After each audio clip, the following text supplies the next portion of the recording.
But the Canadian government was working to undermine Yanukovych from the get-go, right, when he became president, and they certainly didn't like the fact that he brought in legislation saying that Ukraine wouldn't join NATO, and then immediately after the 2004 overthrow of Yanukovych, they reversed that legislation and opened the door to NATO expansion.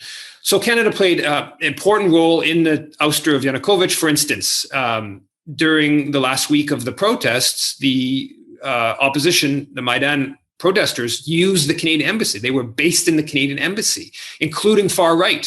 We know that including far right activists.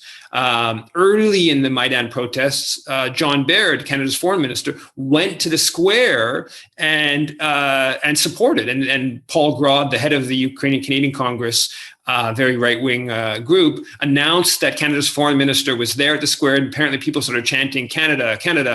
You can see there's images of the Canadian flag being hoisted up at the Maidan protests in one of the protest tents. So Canada supported the coup forces, or the bid to overthrow Yanukovych. Canada also promoting eastern expansion of NATO, going back into the early 1990s, right?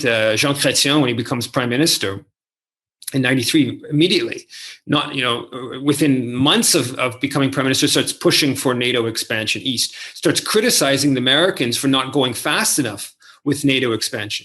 After Yanukovych was ousted, Canada instigates the Operation Unifier, the training of the Ukrainian military that had partly collapsed because they didn't want to kill, in the civil war, they didn't want to kill other Ukrainians.